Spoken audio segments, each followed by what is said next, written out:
What up, Laker Nation? It's your boy DTLF back with another video, man. Hopefully, everybody's doing good. Glad to bring you guys this one. Definitely want to dive uh, more in depth with what we currently have on the roster. You know, my expectations for each player individually.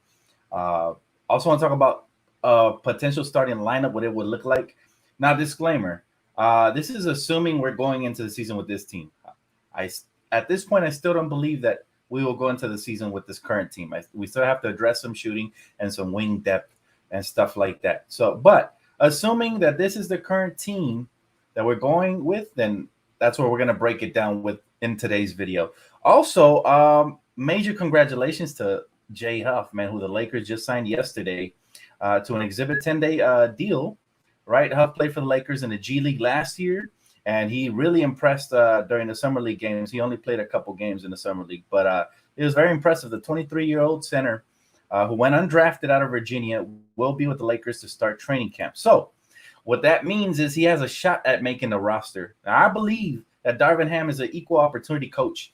I believe he's going to give him a fair shot, especially after what we saw in Summer League, right? At times, he looked like the best player on the court. And I'm talking about versus on both teams, right? On the opposite end and on our current team. So impressive that we finally gave him a shot, and very, very happy about that. Hey, what's up, Sally? What's up, everybody? Welcome. If you guys are just tuning in, just to recap, we want to talk about what we can expect from the current roster as currently constructed right now. How far can they get in the Western Conference? We're going to talk about potential starting lineups and rotations and all of that good stuff. But again, just wanted to announce for those of you that for any reason were off of social media yesterday, Jay Huff was signed to an Exhibit 10-day deal to join us at training camp. So he's going to have a shot. All right. Now, very excited because, we do have a brand new coach, brand new system implemented. And so, that begs the question, like, who's going to start for the Lakers? That's where I want to start, right? And yesterday, Jovan Bua from The Athletic wrote an article where he claims the Lakers are looking to start whichever wing / guard can make, 3-pointers and defend, which obviously makes sense, right? If you're gonna start somebody alongside LeBron and Anthony Davis, you need guys who can play off the ball, space the floor. Guys like, to be honest with you, we need guys like Austin Reeves. So if his game continues to develop, we can probably expect him at some point. Maybe not early. I'm not sure if he'll be there to start the season. I'd love for him to be the starting 2 guard, especially if we don't address a trade or anything like that. If this is how we're looking, I would love for Austin Reeves to start. Now, again, it's all going to depend on training camp. Again, Bua wrote that that the player that stands out in training camp and preseason will be the favorite for the job. So that tells me everything I need to know right there. Again, equal opportunity coach who's looking for a hard-nosed player that can, step right up and do some impressive things. So now you have to ask yourself, Laker Nation, you have to ask yourself, if we start Austin Reeves, how does the rest of the starting lineup look like?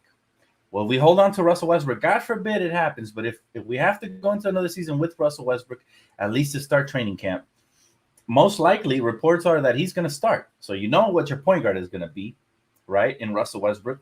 You know what Austin Reeves is, potentially, right? You can look at this at the competition there if you want. We'll talk about that right now. Small forward, obviously, LeBron, power forward, Anthony Davis, and center, most likely Thomas Bryant. At least that is the projected starting lineups. Now, I do want to ask you guys, man, do you guys think Jay Huff will have a legit shot at making the roster? That's what I want to ask you guys truly, because if you look at our depth, we have Wenyen Gabriel, who's a small ball 5. Really, he's a 4. Sometimes he could even play the 3, right, if you want to go big. We have Thomas Bryant, who we just signed, Damian Jones, who we just signed as well. Now, remember this, our guy, Wenyen Gabriel's contract's not guaranteed, so he can be cut. If Jay Huff impresses, that could be a replacement right there for Wenyen Gabriel. But I like what he brought last year. Now, I'll answer a couple questions before I move on. He said, bro, I'm starting to lose hope. Starting to think we are playing with brick again. Shake my head. All reports are indicating that the Lakers are trying their hardest to get a fair deal for Russell Westbrook. If they find one, they're probably going to execute that before training camp starts. However, the reality is everybody's trying to rip off the Lakers currently, according to multiple reports, right? Based off our assessment of what we feel we should get in return for Russell Westbrook. So we don't know. We don't know if he's going to start the season, but you gotta prepare for the worst, unfortunately, because this is dragging out. And that could end up being a last minute thing right before training camp starts. Maybe then we swing a deal. But as of right now, as we're built, that's what I want to talk about in this video. As we are constructed right now, so the prototypical starting lineup will be Russell Westbrook, point guard, shooting guard Austin Reeves, unless somebody else beats him in training camp. Small forward LeBron, power forward Anthony Davis, and center Thomas Bryant. Okay. And now I do want to talk about the whole team and what they could potentially bring to this team as currently constructed. Again, we're still lacking in certain departments. Shooting is a big question mark going into next season if they stand pat, which again, like I said, disclaimer, I don't feel like the Lakers will go into the next season with this roster. I just feel like there's going to be a trade or two in the works to put us in better position to succeed. He said, yes, block shots and rebounding. You're talking about, okay, I see what you mean. Well, listen, he was great in Summer League, okay? Jay Huff was phenomenal in Summer League. If he can bring some of that to the regular season, that would be great. You want to lower your expectations because the next level, playing versus young guys trying to make it who sometimes play discombobulated and are not on the same page is different versus playing versus an organized roster with Hall of Fame players. You're going up against Hall of Famers. You're going up against veterans. You're going up against hungry young players. The combination of all of that plus game plans and scheming, it's a lot different in Summer League than regular season. But I do think that Jay Huff has something we can utilize. I do think he can be a very formidable big man for us. Now, the question to me is still going to be, is it Wenyen Gabriel or Jay Huff? Who do you guys prefer? If you had to make your choice between those two, now it might be somebody else, but I'm just saying, hypothetically speaking, you got to make a choice to cut one from the roster. Are you cutting Jay Huff and sending him back down to the G League? Because that is an option. I don't want nobody to panic if he gets cut after the phenomenal Summer League he had, because he could just be sent down to the G League. Or do you cut Wenyen Gabriel? Hey, Dan, why have some teams passed on Jay Huff? He said, what are the GM seeing that we casuals don't? Because he looks real good, but why is he not in any team officially? In any NBA team officially? That is a great question. That is a really, really great question. Let me tell you why. Because this is just my theory, of course. When I answer a question is my thoughts. I'm going to give you my thoughts on that. The reason I believe Jay Huff hasn't been like a hot commodity, even as a role player in the league, is because the big man position is going extinct. Now, he does have a skill set where he can, it looks like he can space the floor, but we haven't seen that in a big enough sample size where you can say he's a floor spacer officially, right? He only played like 4 games for the Lakers last season. You can thank Frank Vogel for that one because he really didn't give him an opportunity. So sometimes GMs need to be sold. It's almost like they need to be wowed at all times in order to, for them to kind of have their eyes on you. Now, obviously, I think Jay Huff sees that there could be opportunities here. Maybe we don't know. Behind the scenes, maybe he's been getting offers elsewhere to go play for a different G League team and maybe, just like Mac McClung, get a deal. But I think he sees an opening at the big man position here because even though Thomas Bryant has been pretty good, if he's healthy, I think he has that center position on lock. But if he's not healthy, and God forbid any injuries this season, please, somebody knock on wood. God forbid any injuries or any crazy ones that keep key players out. But if he's not healthy, that center position will be open. And Jay Huff probably sees that, right? Those are good questions, man. I love answering questions like that, man. Those are very good questions. He said, close, depending on training camp. My man said, Dan, if AD plays like 2020 AD this season, do you think the Lakers will win it all?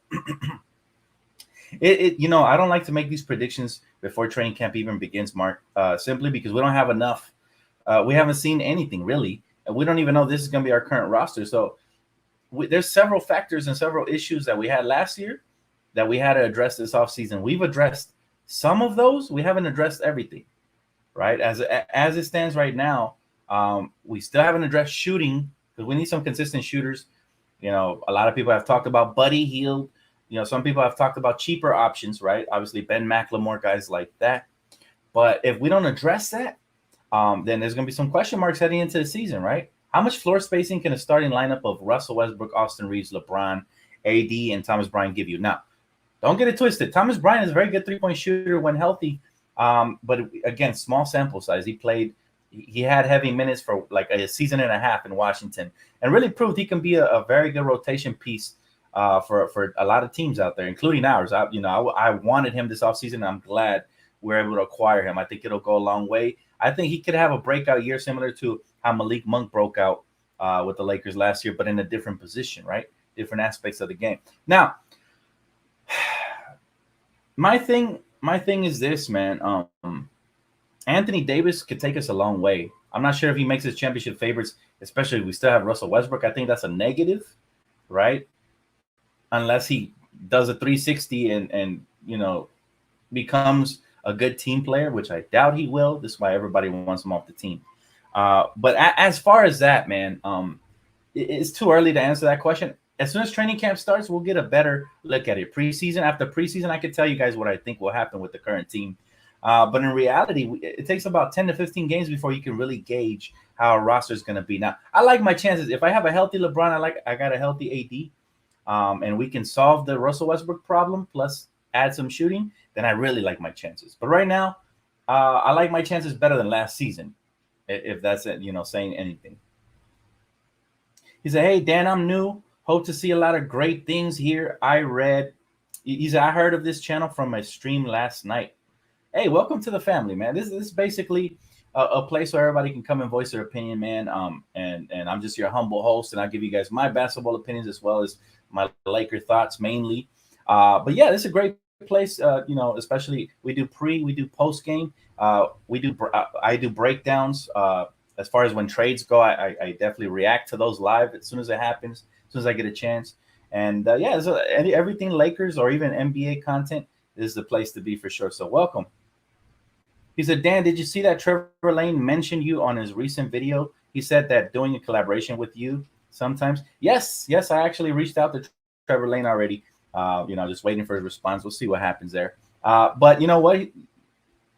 Trevor Lane is one of the faces of Laker Nation because he constantly putting out content, right? I'm the same way, but obviously, he has a huge platform. So I look up to that, and I hope to build something similar here.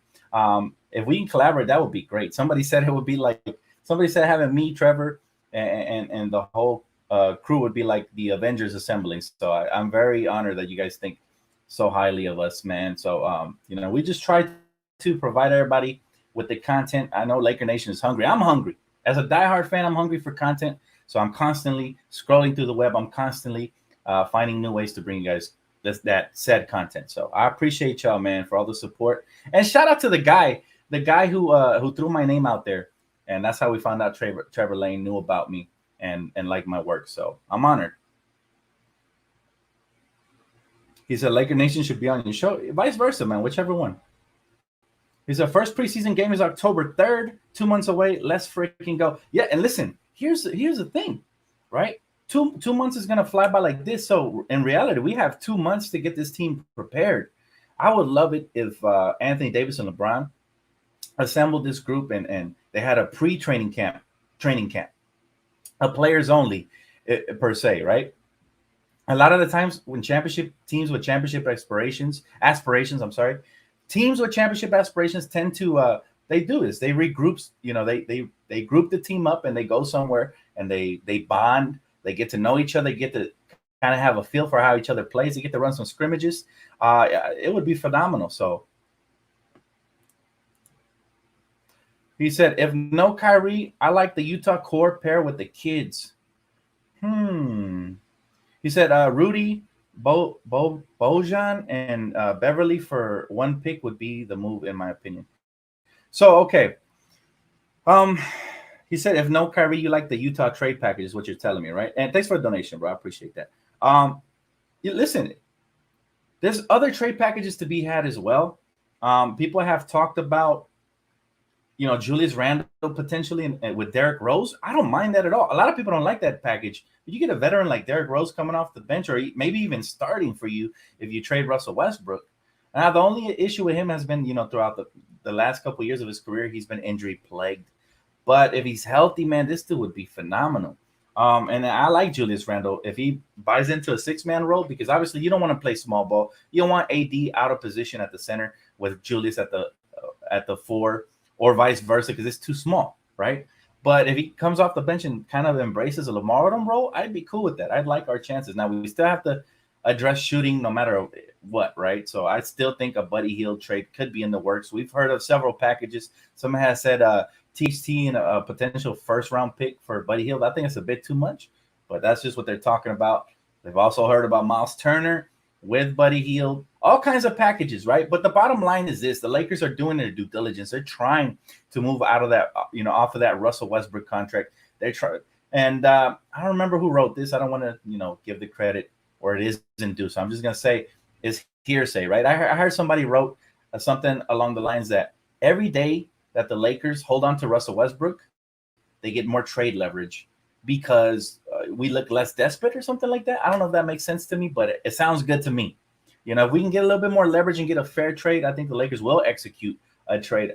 In reality, I still don't expect Russell Westbrook, and I don't want to tell you guys this to get your hopes up, but I don't expect Russell Westbrook to be in purple and gold, come, training late September, training camp, right? I just don't I don't see it, man.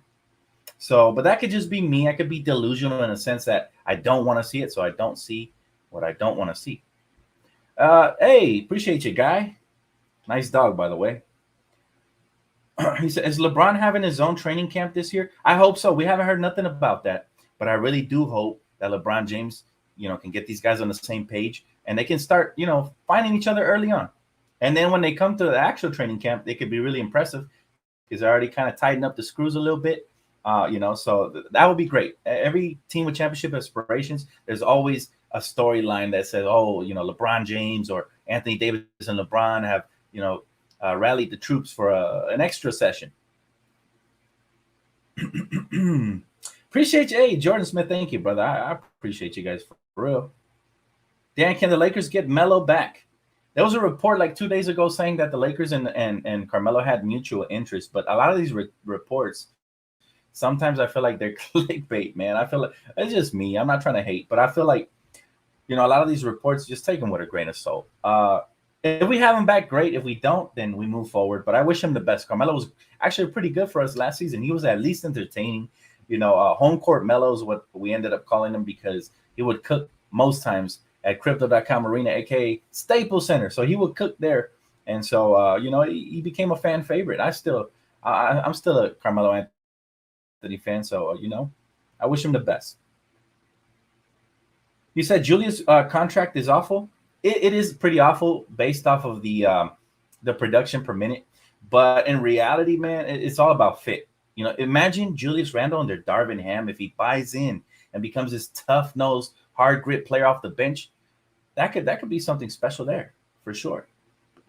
That could be something really special there. So I think he had an off year last year, but the year before that, I myself was saying, damn, I miss Julius Randle. So,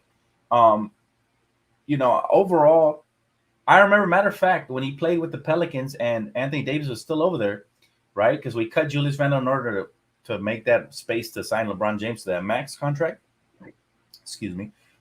When we cut him and he looked phenomenal alongside Anthony Davis. Now, I'm not saying I want to see them, but in spurts, you might see that combination.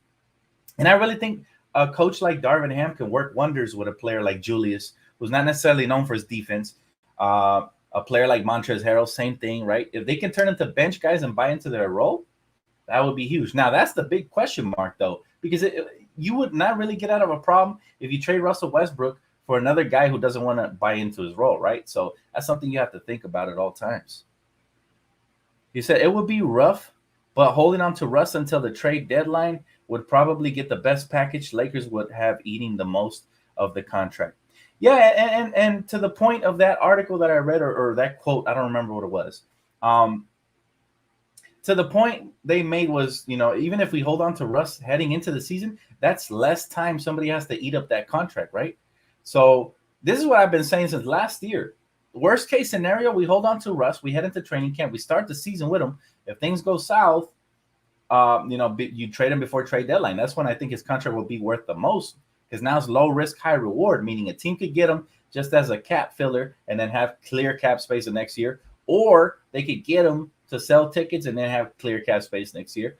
There's going to be teams that, change their motivation halfway through the season. But the question is always, do we really want to waste half of a season? Do we want to waste some of LeBron's prime, some of Anthony Davis' prime, holding on to that contract that is Russell Westbrook? The answer to that is no.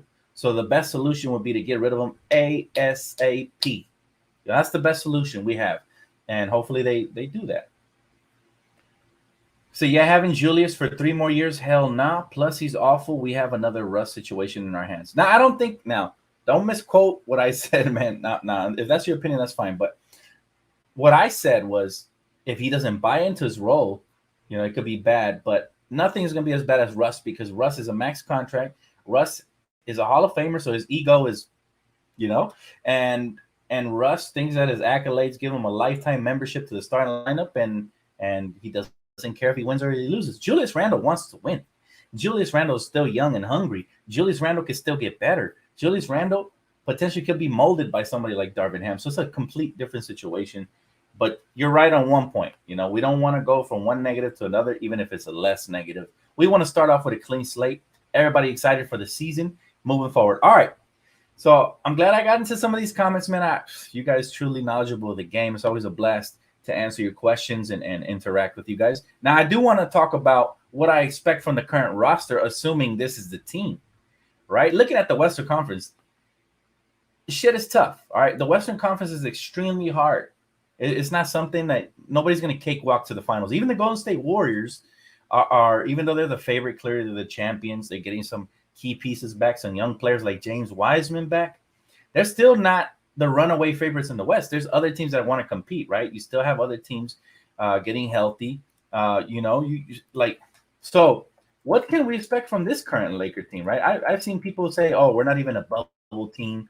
We're not even, we can't overreact if this is the team we go to the next season with, right? We can't overreact. That's one thing. We have to take it kind of in stride and see what we have heading into training camp, into preseason. But all right, let's start off. Let's break down the roster one by one. Russell Westbrook, assuming he's still on the roster, realistically, I'm going to tell you guys what I expect from him. I expect him to play hard because he always plays hard, especially in the offensive end. Now, I'm not sure what to expect from him defensively. Will he listen to Darvin Ham? I doubt it. Will he be a little more submissive to Darvin Ham in a sense where he doesn't put up a fight in practice? We heard reports that when Frank Vogel would call him out, right, he would talk back during film session. These are actual reports out there, guys. So, we gauged Russell Westbrook really well. People thought we were hating on him. We're not. His ego is out of this world. So how is he going to react to Darvin Ham, somebody who's well respected around the league, somebody who has shown support to him every chance he has? Maybe he'll respond a little bit better. Maybe he'll play a little bit better. There was a little spurt last season when he actually started playing team ball, averaging over 10 assists. I think it was during the LeBron injury. And then Anthony Davis was in and out, one game in, 2 games missing. He actually looks solid. Now, can he become that, Russell Westbrook? To be determined. Do I have any? Am I holding my breath for that, Russell Westbrook? No. So what I expect from him is to try to get his stats, at times trying to be the hero. At times he'll make the right play, but most times he won't. And I still expect him to be like at least a 15-point per game scorer, maybe 5 rebounds and 4 assists. But I do expect him to lower his turnovers a bit, because if he doesn't, facts over feelings, that's the quote of the summer. Darvin Ham has been talking about holding players accountable, no matter who they are, including LeBron James, everybody. And so if he holds true to that, then I think Russell Westbrook might start the season and then come off the bench some games before he gets dealt, assuming we head into the season with him.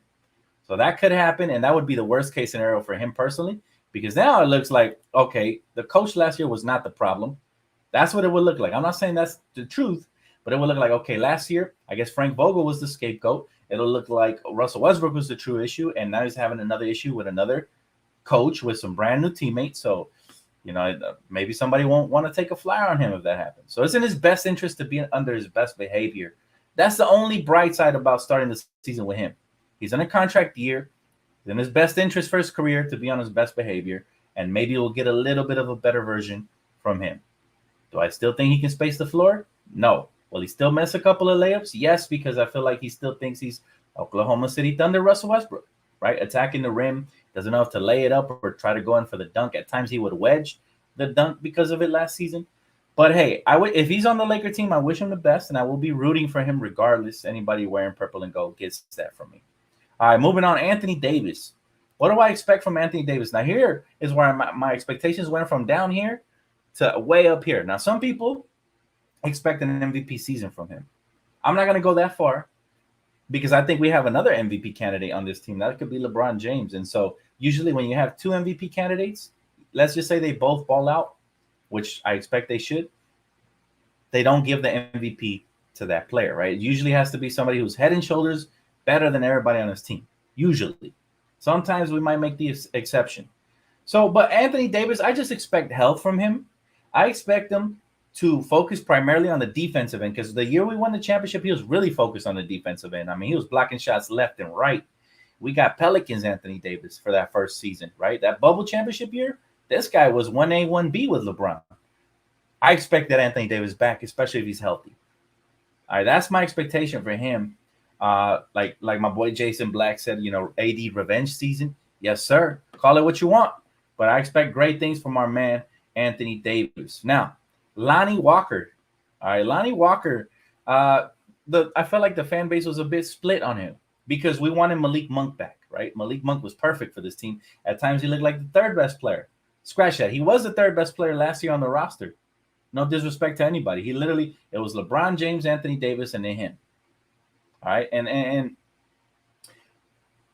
we lost him due to the fact that he wanted a bit more money and more security. He got two jobs. He got 2 years, so he did that.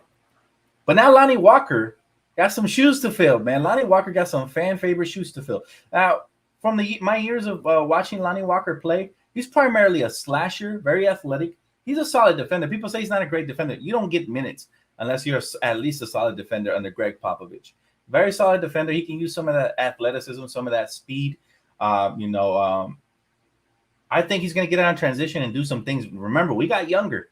So I think this guy is going to be really good for us. And I think he's going to become one of the fan favorites for sure. I don't expect nothing too crazy, right? But I do think he's going to be this year's Malik Monk for us. I think he's going to be that guy. This guy that at times he might drop a 30-point game. At times he won't. He'll drop 12 points. But if he plays some good defense, gets his teammates involved, we'll be very happy with our guy Lonnie Walker, man. But I was surprised that the Spurs cut him in the first place. And I was even more shocked that that's who we spent our mid-level exception on because we thought we were going to go out and look for a wing. However, the Lakers did a great job because we got what was available. I think a lot of these wings were looking elsewhere, right? So that's what I expect from Lonnie Walker. I expect him to be a very quick player. He's going to wreak havoc whenever he comes off of screens, gets in the lane. I think he'll finish really well around the basket. I think he's an elite finisher at the next level. That's his strength, right? His weakness might be shooting. Ironically, that's what we need. But maybe he can strengthen that up playing along the greatness of LeBron James and Anthony Davis, right? You get a lot more open shots when you play alongside these guys, right? So what do you guys think of Lonnie Walker, though? What are you guys expecting from Lonnie? My man said Lonnie is a better slasher. To be determined, because Malik Monk was also a great slasher, but I do think he has more speed and a bit more athleticism. I do think that. Even though Malik was a great athlete. He said, Dan, are you watching the TBT tournament? I have not, man. I've been focusing on my body, my health, hooping with my family and my loved ones. Just I've been enjoying my summer, man. So I haven't been watching too much TV, but I will get into it. They're playing for $1 million. Yes, sir. It's always entertaining. Is it Lonnie Walker and JTA about to catch some Bron alley-oops? Now, that's the one thing we haven't talked about enough. Our bench is going to be solid. Our bench is going to be really solid. It's all about our starting lineup now and having that balance, that floor spacing to go along with Anthony Davis and LeBron, right? He said, hey, Dan, in a vacuum, which pair of players of the trade would you like on the Lakers? Kyrie Irving and Seth Curry? Kyrie Irving and Joe Harris? Kyrie Irving and Buddy Hield? Or Buddy Hield and Miles Turner? Good question, Jabari. Any of the above, I'm not going to get picky, man. If we can offload Russell Westbrook, my preference would probably be Kyrie Irving and Seth Curry. Or Kyrie Irving and Buddy Hield. But if we can, any variation of these trades would get me excited because I feel like we will improve. But yeah, man, listen, I just hope something does happen. Appreciate your little Dex. Thank you, brother. He said Lonnie Walker will be a steal of a free agent. Now, the question is, Laker Nation, do you guys think if he has a breakout year, we're going to have tons of cap space next year? That's why we were able to get some of these discounted guys like Thomas Bryant and Lonnie Walker. These guys are worth more than, well, Lonnie Walker's worth more than the mid-level exception. Thomas Bryant's worth more than the veterans minimum. These guys came over here because they know that money's going to open up next year. If these guys break out and they have great seasons, should we bring them back or should we, depending on what LeBron James does? What would you guys think about that situation? He said, believe me, Dan, Lonnie will make us forget about Malik Monk. Mark my words, my boy. Hey, I hope so, but I'll never forget about Malik because he was a blast to watch play, and I've always been a fan of his since Kentucky, so I wish him the best. But you know what? I think I've always loved Lonnie Walker's game. I think I was recruiting him a long time ago on Twitter. I think I posted that. So, yeah, I've always liked this game for sure. And he cooked us. When he faced us the last time, he truly cooked us. And what is it about the Lakers? We tend to get players that cook us, right? We end up getting them like a season later or 2 years down the road. All right. Now let's moving on. We talked about Lonnie. THT, the controversial one, man. Talen Horton Tucker, the talented one. Is he still 21? Because it feels like he's been 21 forever, man.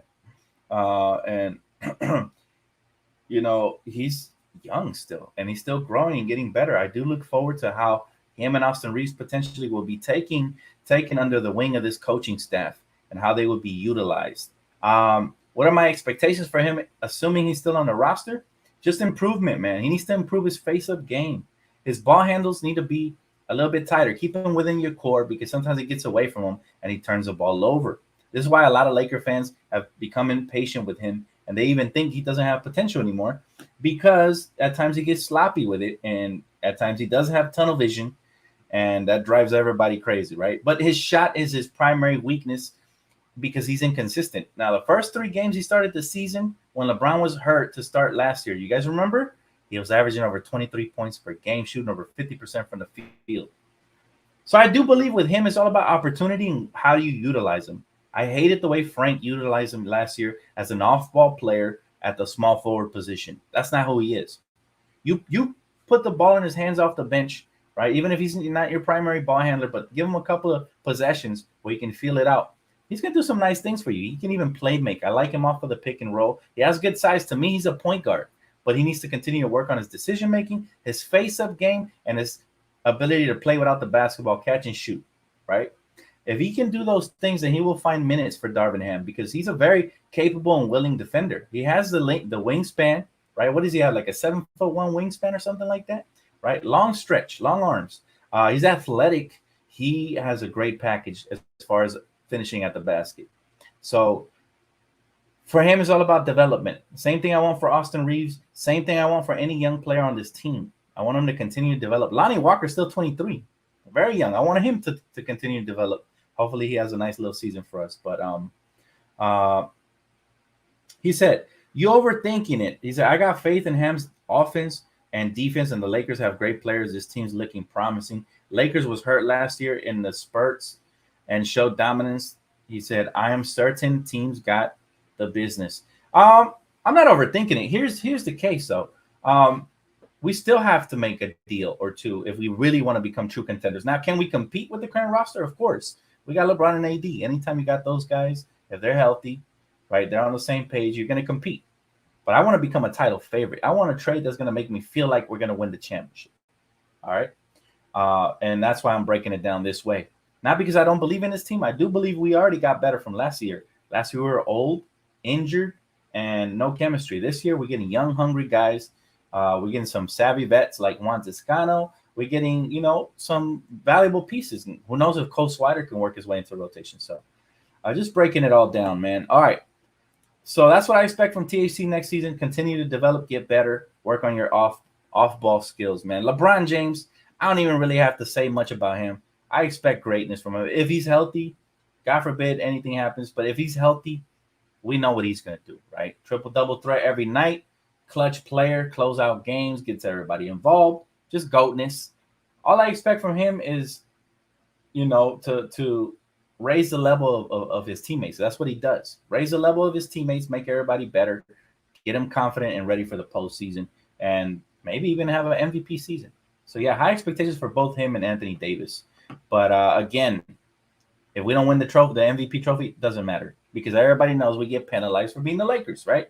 That's number one. Number two, you got two MVP candidates, and it's really hard for you to win it. So they're just, it's very easy to break down this game. I expect greatness from LeBron. All right, Troy Brown Jr. That's what you guys want me to talk about. Very young player as well. Again, the age is always, I get him mixed up. Not sure if he's 22 or 23, or 24, is he? Not sure, but he's still extremely young. He's a player who he has a high motor, very explosive. Also gets out in transition. He has the potential to become a very solid 3-and-D wing. Or he could also become that player that becomes stashed at the end of the bench. Although I don't believe that, right? I don't think he'll be the next Kent Bazemore because this guy's young, he's hungry, and he's playing for a coach that likes young and hungry with defensive abilities. He has, again, athletic, explosive, good size. What is he, 6'6", 6'7"? Good wingspan on him. These are players that can be utilized, on the defensive end at the very least. If he gets it going on offense, that's even better, right? But remember, he's competing versus the Stanley Johnsons of the world, right? The Austin Reeves. He's competing versus extremely good players that are going to bring high effort. So what can you do, Troy Brown Jr., to make you stand out and get some valuable minutes? That's going to be the question heading into next season with him. I'm not sure. I know he's athletic. I know he can attack the rim. I know at times he can knock down the three. The defense is what I look forward to him. Let's see what he can do about that. Now, what's my take on Austin Reeves? Good question, Laker girl. Glad you asked. This is the kid that I think might take the biggest leap out of any player that's coming back next season. Now, outside of the star players, because we know what AD and LeBron can do. But outside of them, I think Austin Reeves can be phenomenal. I think he can snatch that starting spot. I think Austin Reeves showed us he can even put the ball on the floor and attack and create for himself at the end of the season last year. Now, of course, going up against different competition towards the end of the season when everybody's resting their starters due to the postseason around the corner, right? But he showed me he can, he's clutch. He hit, you guys remember the last game of the season, how excited he was? He hit his career high over 30 points. I forgot what it was, but he went off. And I remember him hitting the game-tying layup off of the steal. And I remember him hitting game winners last season. Not just that game, but multiple games. So one thing we know about Austin Reeves, even dating back into Summer League last year, Austin Reeves was hitting game winners. So it tells me the thing I love about him is he's fearless, man. He's not afraid. All right. Everybody went at him offensively last year. The opposition, they took it right to his chest, and this man held his ground. He took charges. He sacrificed his body. Great at sliding his feet. He recuperated a couple of times and blocked shots from players like Steph Curry and Klay Thompson who tried going at him. And so I have very, very huge expectations by him. However, I'm going to be patient with him because we don't know how he's going to be utilized. So let's just say he gets off to a slow start, doesn't shoot the highest field goal percentage or whatever. One thing we always know about Austin Reeves is he's very intelligent. I think he can play really well off of LeBron James, similar to Caruso, because he's shown us that already. And the defensive prowess is always going to be there. So I think he has the starting job is his to lose. Unless we make a trade, the starting job is his to lose. Currently, the way we're constructed. Love the kid. Love his heart. He has great heart. He's meant to be a Laker. All right, he's built. He's one player that if the Lakers ever let him go, I'm going to be upset unless it's worth it. But I'm going to be extremely upset, man. This ain't no Caruso where he already reached his peak, and that's as good as he gets. This is Austin Reeves. Still young. What is he, 24? Still young. Proved himself his rookie year, undrafted. And the sky's the limit for him, right? So I really want to see what Darvin Ham has in store for him and vice versa, what he has in store for us Laker fans. I'm very excited for Austin Reeves. Oh, my goodness. And a part of me wanted him to play in the Summer League, but the other half was like, no, don't bring him back down. He outgrew the Summer League competition. He's out here playing with starters now. Don't bring him back down. Don't mess with his confidence. This kid, he's ready to go. So I hope he proves me right next season, and I can't wait to see what he has worked on in the offseason. He said, hey, Dan, I hope the Lakers get rid of Westbrook. Hope you guys get Kyrie so you guys can surpass the Celtics and the Flippers. Because I don't like the Celtics and the Flippers, and much love from a Nets fan. Shout out to Jaden, man. The realest Nets fan I ever seen, man. Appreciate you, brother. I hope all that becomes true as well, man. So we're on the same page there. All right. Moving on the roster. So we talked about Austin Reeves, Troy Brown, LeBron, Taylor Horton Tucker, Lonnie Walker, We talked about Anthony Davis and Russell Westbrook. Now, here's where it gets good. All right. Thomas Bryant, my favorite acquisition piece this offseason. Been clamoring to get younger at that big man position. This is the most exciting I have been from the center position since we last had Andrew Bynum. That's how high I think of this kid, Thomas Bryant. Again, still extremely young, and he's already shown me much potential, guys. Much potential. So I really look forward to what he's going to do this season. Now, what do I expect from him? This kid has a high motor. I always loved him. I remember talking to you guys about his potential before we got rid of him. I said I think that the reason that coaches like Luke Walton haven't given him a shot because they're stashing him away. They don't want other teams to be interested. And the only reason they were not playing them is because they're knuckleheads, man. These coaches were just squandering talent away. That's why they got fired. They no longer have a job, right? Guys like Jay Huff should have been given an opportunity, especially when getting blown out. Thomas Bryant, same.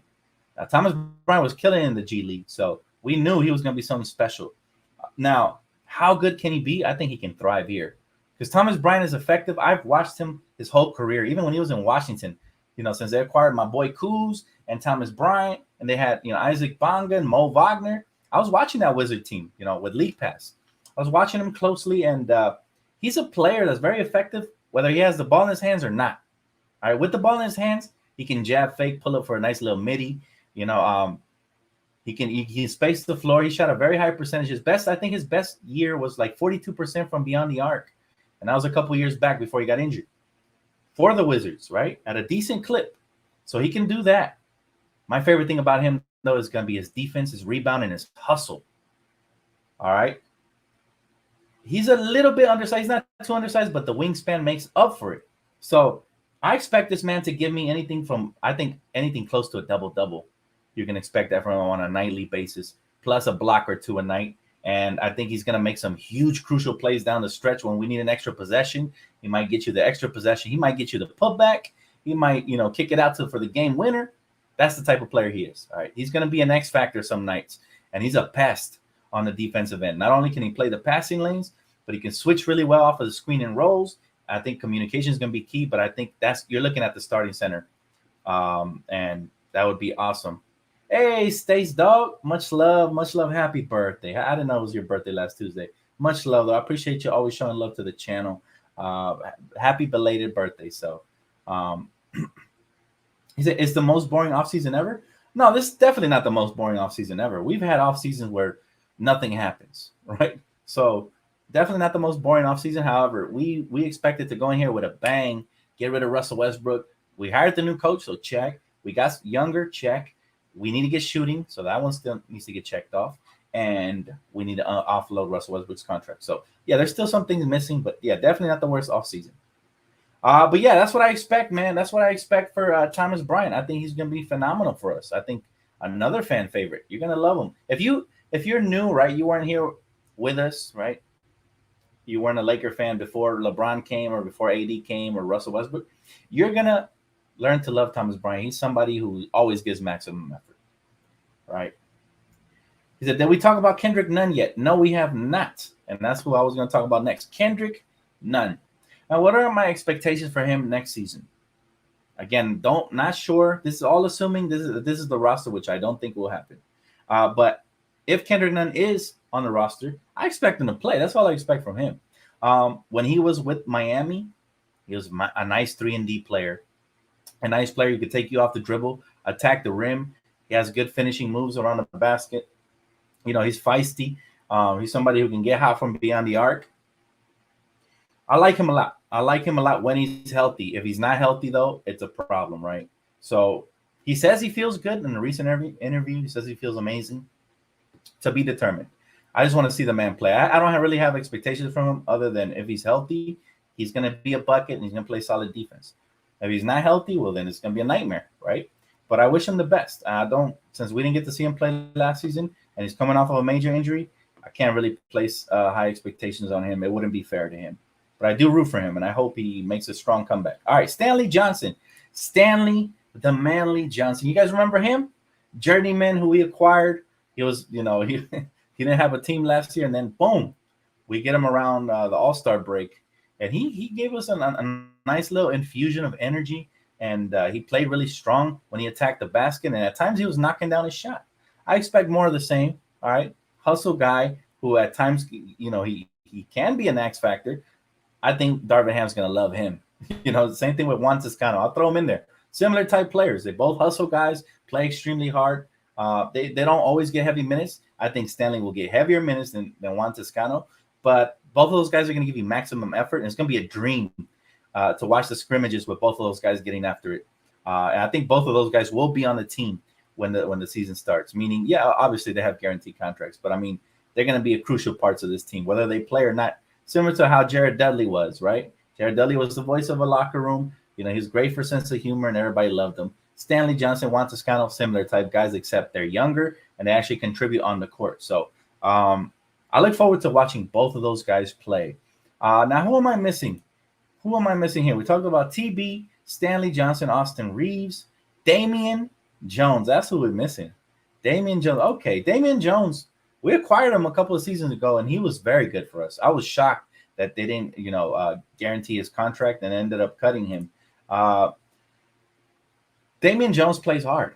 All right, he's basically Ed Davis 2.0. You guys remember Ed Davis? That's my homeboy. You're a diehard Laker fan. You've been here with me forever. You remember Ed Davis. Good size on him, good athleticism, can block shots. Don't expect too much scoring from him. He'll catch a lob dunk here or there. He'll get you a putback here or there. But mainly he's out there to be an engine, right? An engine. He's out there to provide a spark. So that's exactly what I expect from him. I'm not going to get into numbers with Damian Jones, but give me a block shot, here or there off the bench or two once in a while, and catch a couple of lobs, play off of the screen, play off of the pick and roll, and finish, right? What do you guys expect from him? I don't have too much expectations, but I do expect to see high energy and some rim protection. He said, am I the only one down for Russ? He said, filler and 2 firsts for Hield and Turner. That starting 5 would be top 10 and the league for sure. Listen, you're not the only one that's down for that. I've had this conversation with plenty of fellow Laker fans out there. But the 2 first-round picks, no matter how we dice it up, is too steep for that because Miles Turner's coming off of an injury. He doesn't have all the value he had. If not, he would have got traded for it. And Buddy Hield is a streaky shooter. So essentially, you're giving up 2 potential lottery picks, 2 potential franchise cornerstone players, if you think about it, right? Assuming we're rebuilding in those years. Assuming. You always got to think worst case scenario. You're giving up unprotected lottery picks for 2 question marks, right? One, we don't know about his health. The other one, we don't know about it if he can be a consistent scorer. So that's how you have to think about it. You have to be objective. You have to think of everything. You can't just think of the positive. Of course, I'd love to have Miles Turner. This guy's a beast, right? When healthy. And Buddy Hield can be streaky, and at times he can go off. And he loves playing at Staples Center because we went into double overtime versus Kings last season, right? Multiple times. So, of course, I would love them, but at what cost? I say it's fair to be 1 pick and 2 second-round picks, which is what we offered and got turned down. But great comment. Appreciate the donation, man. Thank you so much. Evan, appreciate you, Evan. Thank you, man. He said, just look at how much better the rest of the team got. The Lakers could beat them. Then what makes you think they will beat them now? He said, you're here being wishful about some bench players. What are we talking about, bro? I'm not sure what we're talking about here. Of course I'm being wishful, man. I'm a wishful Lakers fan. You said what? Oh, okay. I can't take your opinion serious. If you say the Lakers' problem is LeBron, you all know that. Let me ask you this, Francisco. Was LeBron a problem when we won the championship in 2020? Or are you one of these, it's a bubble ring, it doesn't count guys? Because that doesn't make sense when you say he's a problem when he has been an answer for us. I mean, we have made the playoffs 2 out of 4 times. We missed the postseason before we acquired LeBron 6 straight years.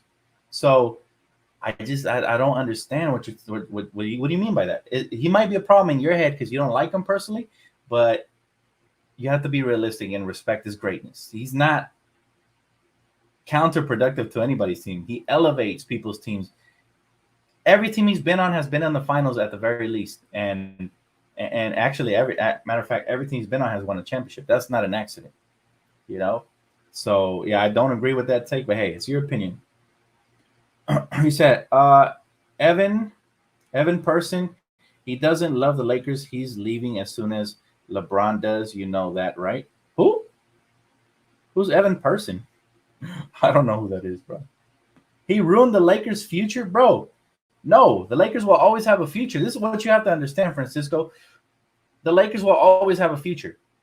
There's this misconception that because we traded away Brandon Ingram and Julius Randle, D'Angelo Russell, and all these guys, that now we don't have a future. We still got Austin Reeves, man. We still have future first-round picks that obviously Genie doesn't want to offload, rightfully so, unless it's worth the trade. The Lakers will always have a future. In the future, we have cap space. In the future, we'll still have draft picks. In the future, we're going to get plenty of steal-type players. I mean, it looks like we already drafted one in Cole Swider. So it doesn't make sense when you say we traded away our future. What? So now are we like in basketball Siberia and no talent is going to come through here after LeBron and we won't ever draft a young player again? Like that's fantasy land, right? And it's usually haters who think like that. But if you've been a longtime Laker fan, and historically, the Lakers tend to trade young players for superstars. We've done it in the past. So, yeah, I don't agree with that take either. He said, honestly, all indications point to giving Swider a full roster spot.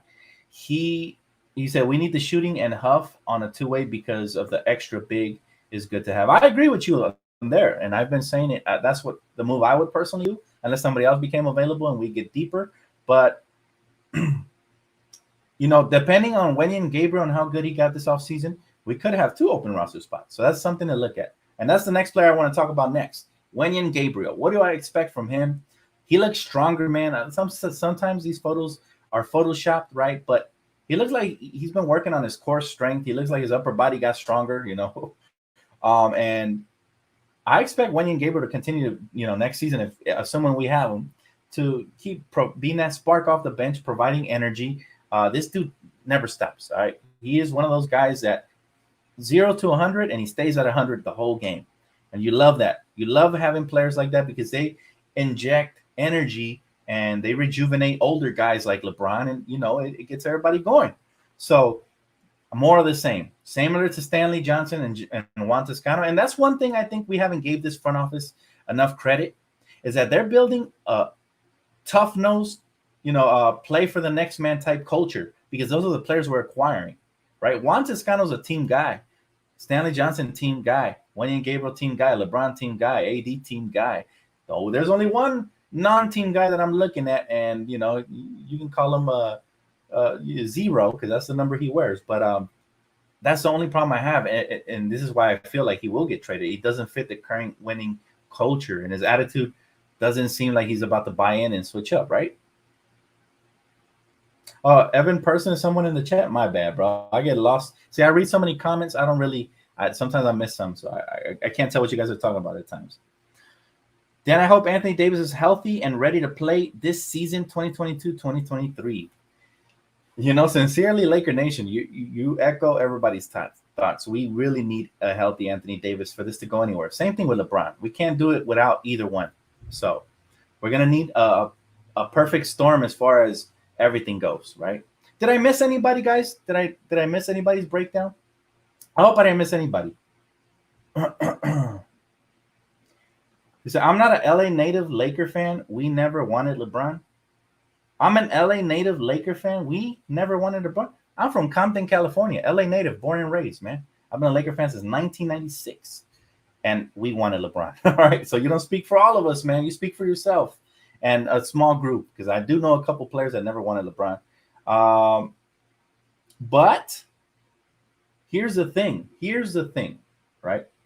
If you're a Laker fan before any player fan, LeBron's legacy doesn't threaten anybody's legacy, right?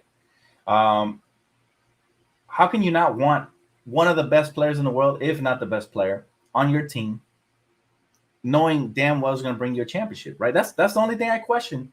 You're entitled to your own opinions, and I don't knock you for it. It is what it is. I can't sit here and I'm not a shrink, right? I'm not going to sit here and try to see why you hate LeBron so much.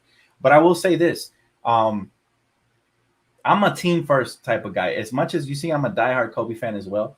But had Kobe gotten traded back in the day, I would have stayed with my team. I would have, obviously rooted for his individual success elsewhere unless he played my team.